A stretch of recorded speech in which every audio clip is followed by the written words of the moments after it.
আসসালামু আলাইকুম, আমি আশিকুর রহমান। আশা করছি আপনারা সবাই ভালো আছেন। সো কম্পিউটার নেটওয়ার্কিং বেসিক ফুল কোর্সে আপনাদের সবাইকে স্বাগতম। কম্পিউটার নেটওয়ার্কিং এই কোর্সের কিন্তু আমরা অলরেডি অনেকগুলো ভিডিও করে ফেলছি এবং এই ভিডিওগুলি আমার চ্যানেলে প্লেলিস্ট আকারে দেওয়া আছে।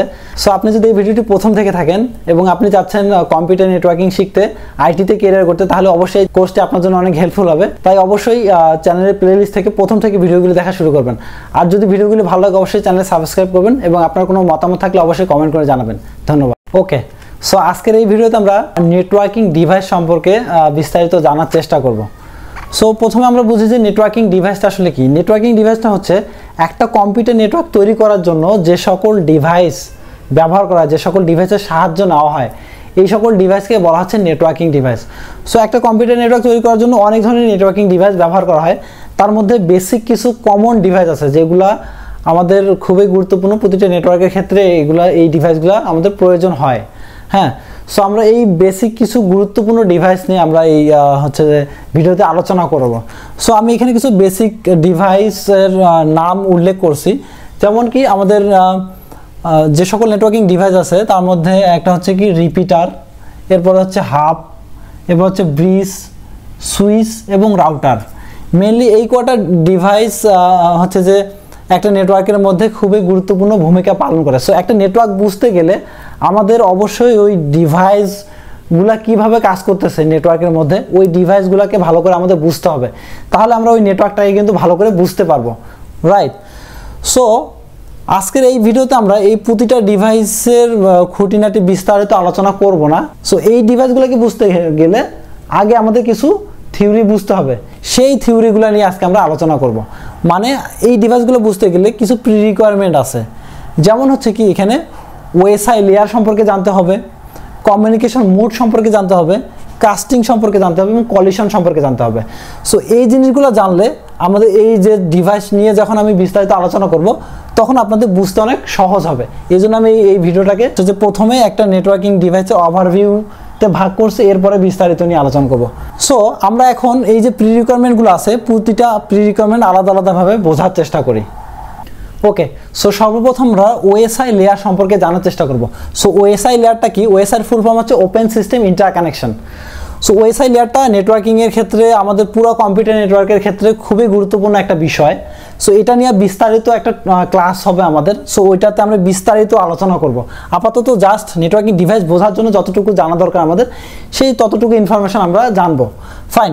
সো ওএসআইটা হচ্ছে একটা স্ট্যান্ডার্ড, আইওএস কর্তৃক একটা স্ট্যান্ডার্ড, যেটা কম্পিউটার নেটওয়ার্কের জন্য একটা স্ট্যান্ডার্ড মেনটেন করে। এটা হচ্ছে কি যে আমাদের যত ধরনের নেটওয়ার্কিং ডিভাইস আছে, হ্যাঁ, সেটা যে কোনো ব্র্যান্ডের হতে পারে, যে কোনো দেশে হচ্ছে যে ম্যানুফ্যাকচার হতে পারে, বাট এটা যেন ওয়ার্ল্ড ওয়াইড একটা নির্দিষ্ট স্ট্যান্ডার্ড মেনটেন করে হচ্ছে যে ম্যানুফ্যাকচার করা হয়। এই জন্য একটা স্ট্যান্ডার্ড ডেভেলপ করা হয়েছে, যাতে যে কোনো ব্র্যান্ডের ডিভাইস হোক না কেন, যে কোনো কান্ট্রিতে তৈরি করা হোক না কেন, সবগুলাই হচ্ছে যে কম্পিউটার নেটওয়ার্কের যে কোনো নেটওয়ার্কে লাগালে সবগুলাই সেমভাবে কাজ করবে, ঠিক আছে? ফাইন। সো এই ওএসআই এর মধ্যে টোটাল 60টা লেয়ার আছে। হ্যাঁ, সো এখানে 60টা লেয়ার আমি উল্লেখ করছি। সো প্রথমে হচ্ছে কি, এটা এই লেয়ারগুলো কিন্তু হচ্ছে যে সিরিয়াল ওয়াইজ আছে, এই সিরিয়াল ওয়াইজে হচ্ছে যে কাজ করে। হ্যাঁ, এটা কিন্তু উলট পালট করা যায় না। ফাইন। সো এই ওএসআই লেয়ারগুলো শুরু হয় নিচ থেকে। প্রথমে হচ্ছে যে ফিজিক্যাল লেয়ার, হ্যাঁ, এটা হচ্ছে 1 নম্বর লেয়ার। এরপরে কি ডাটা লিঙ্ক লেয়ার, এটা হচ্ছে 2 নম্বর লেয়ার। এরপর হচ্ছে কি নেটওয়ার্ক লেয়ার। ফাইন, এটা হচ্ছে 3 নম্বর লেয়ার। এরপর হচ্ছে ট্রান্সপোর্ট লেয়ার, এটা হচ্ছে 4 নম্বর লেয়ার। এরপর হচ্ছে সেশন লেয়ার, এরপরে প্রেজেন্টেশন লেয়ার, এরপর হচ্ছে অ্যাপ্লিকেশন লেয়ার।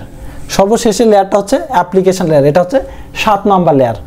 সো আমাদের ডিভাইস বুঝতে গেলে, ডিভাইস সম্পর্কে বুঝতে গেলে আমাদের উপরের এই 4 থেকে 7 নম্বর লেয়ার, এই লেয়ার আমাদের আপাতত না জানলেও চলবে। আমাদের সবগুলো ডিভাইস 1 নম্বর, 2 নম্বর এবং 3 নম্বর, এই 3টা লেয়ারের মধ্যে কাজ করে। নেটওয়ার্কিংয়ে যত ডিভাইস আছে সবগুলো ডিভাইস কিন্তু এই 3টা লেয়ারের মধ্যেই কাজ করে। সো আমাদের এই 3টা লেয়ারের কাজটা আপাতত জানতে হবে। ফাইন। সো প্রথমে আমি জানি ফিজিক্যাল লেয়ার। ফিজিক্যাল লেয়ারে কি হয়, ফিজিক্যাল লেয়ারে ডাটার ফরম্যাট কি থাকে এটা আমাদের আগে বুঝতে হবে, যে এই লেয়ারে ডাটাটা কি রকম থাকে। সো এই লেয়ারের ডাটার ফরম্যাট হচ্ছে বিট এবং ইলেকট্রিক্যাল সিগন্যাল।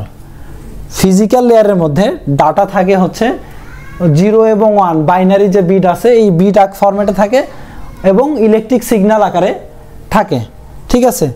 এবং আমরা যে এই ডিভাইসগুলার এখানে নাম উল্লেখ করছি, এই ডিভাইসগুলার কোন ডিভাইসটা কোন লেয়ারে কাজ করে আমি এটা এখানে উল্লেখ করছি।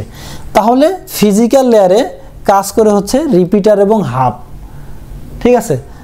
তাহলে রিপিটার এবং হাব কি করে, ফিজিক্যাল লেয়ারে কাজ করে। তাহলে তারা কি নিয়ে কাজ করে আমরা বলতে পারি, তারা বিট এবং ইলেকট্রিক সিগন্যাল নিয়ে কাজ করে, ফাইন। এরপরে হচ্ছে কি ডাটা লিঙ্ক লেয়ার, এটা হচ্ছে ওএসআই লেয়ারের 2 নম্বর লেয়ার।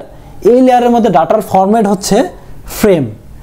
এই লেয়ারে যখন একটা ডাটা থাকে তখন ওই ডাটাটা একটা ফ্রেম আকারে থাকে, হ্যাঁ। ওই ফ্রেমের মধ্যে থাকে হচ্ছে ম্যাক অ্যাড্রেস। আমরা যখন একটা বলবো যে ফ্রেম মানে আমরা আমাদের বুঝতে হবে যে এখানে ম্যাক অ্যাড্রেস নিয়ে কাজ হচ্ছে, এখানে ম্যাক অ্যাড্রেস আছে, ফাইন। সো এই ডাটা লিঙ্ক লেয়ারের মধ্যে কাজ করে হচ্ছে ব্রিজ এবং সুইচ কাজ করে হচ্ছে ডাটা লিঙ্ক লেয়ারের মধ্যে। তাহলে আমরা বুঝতেছি কি ডাটা লিঙ্ক লেয়ারে ডাটার ফরম্যাট কি ফ্রেমের মধ্যে ম্যাক অ্যাড্রেস থাকে।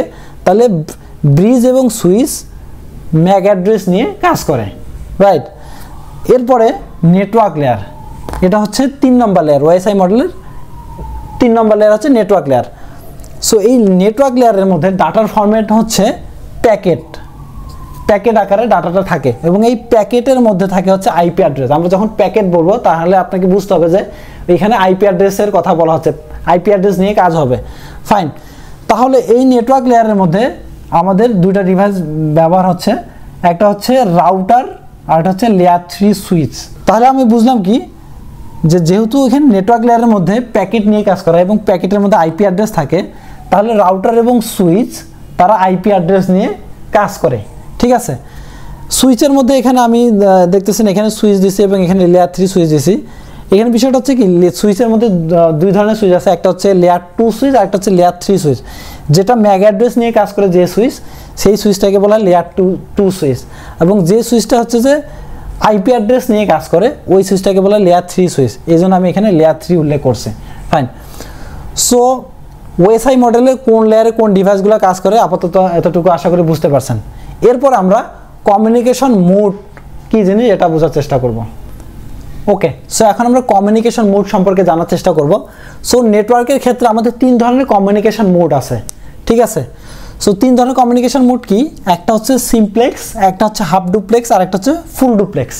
এগুলো কিন্তু অবশ্যই আপনারা নোট করবেন, এগুলো কিন্তু নেটওয়ার্কিং ডিভাইস বুঝতে গেলে আপনাদের এই জিনিসগুলো অবশ্যই বুঝতে হবে। আমরা যখন নেক্সট টপিক নিয়ে আলোচনা করব নেক্সট ভিডিওতে, তখন কিন্তু জাস্ট আমি বলবো যে এটা সিমপ্লেক্স মোডে কাজ করে, এটা ডুপ্লেক্স মোডে কাজ করে। সিমপ্লেক্স কি জিনিস, ডুপ্লেক্স কি জিনিস, এটা বিস্তারিত কিন্তু তখন আর বলবো না, কারণ একটা বিষয় নিয়ে বারবার আর আলোচনা করা যাবে না, right.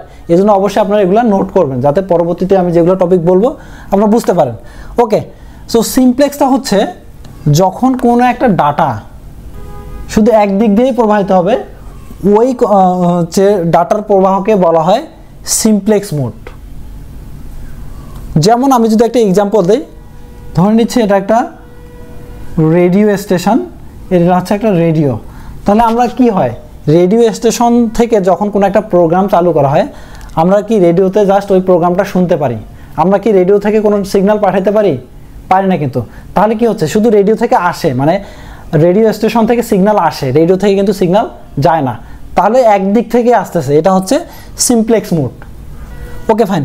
So half duplex mode, half duplex মোডটা কি, হাফ ডুপ্লেক্স মোডটা হচ্ছে সেন্ডার যখন একটা ডাটা সেন্ড করবে, রিসিভার ওই ডাটাটাকে রিসিভ করার পরই রিসিভার কি করবে, চাইলে আবার সেন্ডারকে কোনো একটা ডাটা পাঠাইতে পারবে। মানে একজনের ডাটা পাঠানো শেষ হলে আরেকজন ডাটা পাঠাবে। একই সাথে দুইজন একদিক থেকে ডাটা পাঠাতে পারবে না, দুই দিক থেকে ডাটা পাঠাতে পারবে না। তাহলে সিমপ্লেক্সে শুধু একদিক থেকে ডাটা পাঠানো যাচ্ছিল, কিন্তু হাফ ডুপ্লেক্সে এসে এটা পরিবর্তন হয়েছে, এটা দুই পাশ থেকে ডাটা পাঠাতে পারবে, কিন্তু একজনে পাঠানো শেষ হলে তারপর আরেকজন পাঠাবে। যদি আমি একটা এক্সাম্পল দিই তাহলে বুঝতে পারবেন সহজে। আমরা যখন ওয়াকি টকি ব্যবহার করি তখন কিন্তু হচ্ছে যে একদিক থেকে একজন কথা বলে, অপরজন শোনে, তার কথা বলা শেষ হয়ে গেলে তখন অপর প্রান্ত থেকে আবার কথা বলে, তারপর আরেকজন শোনে, দুজন কিন্তু একসাথে কথা বলে না। এটা হচ্ছে সিমপ্লেক্স মোড, ঠিক আছে। এরপর হচ্ছে কি full duplex mode. Full duplex মোডটা কি, এটাতে এই যে দুইটা দেখলাম আমরা সিমপ্লেক্স এবং হাফ ডুপ্লেক্স, এটার দুইটার মিলাই কম্বিনেশন হচ্ছে ফুল ডুপ্লেক্স। মানে একই টাইমে একই সাথে ডাটা পাঠাইতেও পারবে এবং রিসিভও করতে পারবে। এটা হচ্ছে ফুল ডুপ্লেক্স মোড। যেমন একটা কম্পিউটার আরেকটা কম্পিউটারকে ডাটা পাঠাইতেও পারবে, একই টাইমে ডাটা রিসিভও করতে পারবে। ঠিক আছে, সো আশা করি কমিউনিকেশন মোডটা বুঝতে পারছেন। ওকে, সো এখন আমরা কাস্টিং সম্পর্কে জানার চেষ্টা করব। কাস্টিংটা কি জিনিস? ধরে নিচ্ছি একটা আমার এখানে নেটওয়ার্ক আছে, এখানে 5টা কম্পিউটার আছে,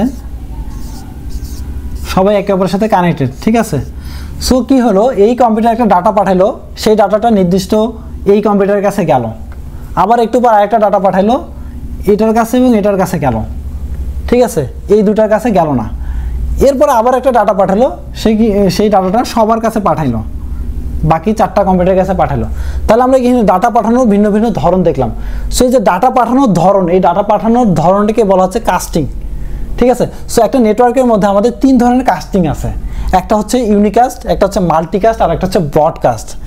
সো ইউনিকাস্টটা কি জিনিস? ইউনিকাস্টটা হচ্ছে, যদি সংখ্যাটা বলি, যে একটা নেটওয়ার্কের মধ্যে একটা ডাটা নির্দিষ্ট একটা ডিভাইসের কাছে যাবে, নির্দিষ্ট একটা ডিভাইসের কাছে যাবে, এই যে কমিউনিকেশনটা, এটাকে বলা হয় ইউনিকাস্ট। যদি আমি একটা এক্সাম্পল দিয়ে বোঝাই, ধরে নিচ্ছি এটা একটা ক্লাসরুম, এবং ক্লাসরুমের মধ্যে উনি হচ্ছেন টিচার এবং এখানে 3 জন স্টুডেন্ট আছে। ঠিক আছে, সো এই 3 জন স্টুডেন্টের মধ্যে ওনার কাছে একটা নোটিশ আসছে যে এটা 3 রোল নাম্বার স্টুডেন্টের কাছে এই ডাটাটা দিতে হবে। তাহলে কি করবে উনি? এই ডাটাটা ধরে নিচ্ছি হচ্ছে রোল নাম্বার 3 স্টুডেন্ট। ঠিক আছে, তাহলে এই রোল নাম্বার 3 স্টুডেন্টের কাছে ওই ডাটাটা পাঠাই দিল। তাহলে ওই ডাটাটা কিন্তু কি হলো, বাকি যে 2 জন আছে তাদের কাছে গেল না, নির্দিষ্ট একজনের কাছেই গেল। তাহলে এটা হচ্ছে কি ইউনিকাস্ট। এরপর হচ্ছে কি মাল্টিকাস্ট। মাল্টিকাস্টের সংখ্যাটা হচ্ছে এমন যে একটা নেটওয়ার্কের মধ্যে অনেকগুলো ডিভাইস থাকবে এবং একটা ডাটা কি হবে, মানে সবগুলো ডিভাইসের কাছে যাবে না, আবার নির্দিষ্ট একজনের কাছেও যাবে না, কিছু জনের কাছে যাবে ওই ডাটাটা, কিছু জনের কাছে যাবে না। এটা হচ্ছে মাল্টিকাস্ট, মানে কিছু সংখ্যক ডিভাইসের কাছে যাবে এবং কিছু সংখ্যক ডিভাইসের কাছে যাবে না। এটা হচ্ছে মাল্টিকাস্টিং। যেমন ধরে নিচ্ছি ওই ক্লাসরুমেই আবার একটা ডাটা আসছে, সেটা হচ্ছে কি বেজোর যে রোল নাম্বার স্টুডেন্ট আছে তাদের জন্য। তাহলে এখানে 4 জন স্টুডেন্ট আছে, তার মধ্যে 1 নাম্বার এবং 3 নাম্বার, এটা হচ্ছে বেজোর রোল নাম্বার। সো বেজোর এই 2 জনের কাছে এই ডাটাটা চলে গেল। তাহলে উপস্থিত আছে এখানে 4 জন, বাট 4 জনের কাছে গেল না এবং নির্দিষ্ট একজনের কাছেও কিন্তু যায় নাই, কিছু সংখ্যক স্টুডেন্টের কাছে গেছে, কিছু সংখ্যক স্টুডেন্টের কাছে যায় নাই। এটা হচ্ছে মাল্টিকাস্ট। ঠিক আছে, এরপর হচ্ছে কি ব্রডকাস্ট। ব্রডকাস্টটা হচ্ছে কি জিনিস? ধরে নিচ্ছি একটা ডাটা, তাহলে একটা ডাটা নেটওয়ার্কের সবার কাছে চলে যাবে, ওই সবার কাছে যাওয়াটাই হচ্ছে ব্রডকাস্ট। ঠিক আছে, সো ধরে নিচ্ছি এটা হচ্ছে যে ওই ক্লাসরুমে এক্সাম্পল দিচ্ছি। সো ওই ক্লাসরুমে তারা হচ্ছে যে 10ম শ্রেণীর স্টুডেন্ট এবং তারা সবাই সায়েন্সের স্টুডেন্ট, তাদের কাছে একটা ফাইনাল এক্সামের রুটিন আসছে। সো টিচার কি করবে? ওই রুটিনটা সবার জন্য, রাইট? তাহলে ওই রুটিনটা কি করবে? টিচার সবগুলো স্টুডেন্টের কাছে পাঠিয়ে দিবে, ওই ক্লাসে উপস্থিত সবার কাছে। তাহলে একটা ডাটা কি হলো, সবার কাছে চলে গেল। এটাই হচ্ছে ব্রডকাস্ট। আশা করি বুঝতে পারছেন। ওকে, সো আমরা এখন কলিশন সম্পর্কে জানার চেষ্টা করি। সো কলিশনটা হচ্ছে কি জিনিস? কলিশন বুঝতে গেলে আমাদের একটা ডায়াগ্রাম লাগবে। আমি এখানে একটা হচ্ছে যে টপোলজি ডিজাইন করছি। সো যারা আমার টপোলজির ভিডিওগুলো দেখছেন তাহলে তারা বুঝতে পারবেন যে এটা কি টপোলজি। আপনারা একটু যারা দেখছেন তারা একটু খেয়াল করেন। এটা হচ্ছে কি, মনে মনে যদি আপনি বাস টপোলজি বলে থাকেন তাহলে ঠিক আছে, এটা হচ্ছে একটা বাস টপোলজি। সো বাস টপোলজির মাধ্যমে 3টা কম্পিউটার আমার কানেক্টেড। ঠিক আছে, সো এই 3টা কম্পিউটার ধরে নিচ্ছি কম্পিউটার 1, কম্পিউটার 2, কম্পিউটার 3। কম্পিউটার 1 কী করবে? কম্পিউটার 2 এর কাছে একটা ডাটা পাঠাবে। তাহলে কম্পিউটার 2 এর কাছে এই ডাটাটা যাচ্ছে, সে পাঠালে তার এই কেবলের মাধ্যমে চলে আসলো। ওই মুহূর্তে কি চাচ্ছে, কম্পিউটার 3ও একটা ডাটা 1 এর কাছে পাঠাবে, সেও ওই মুহূর্তে একটা ডাটা পাঠাইছে। ঠিক আছে, সো নেটওয়ার্কের মধ্যে এই জিনিসটা ঘটে যে একসাথে 2টা ডাটা যদি কখনো আসে, এইখানে ডাটার সংঘর্ষ হওয়ার সম্ভাবনা থাকে। সো ধরে নিচ্ছি তাহলে এও ডাটা পাঠাইছে, এও ডাটা পাঠাইছে। ঠিক আছে, তাহলে এই 2টা ডাটা এখানে এসে কি হয়েছে? সংঘর্ষ হয়েছে। এই যে সংঘর্ষ, এই সংঘর্ষটাকেই নেটওয়ার্কিংয়ের ভাষায় বলা হয় কলিশন। তাহলে ডাটার সংঘর্ষকে বলা হচ্ছে কি? কলিশন।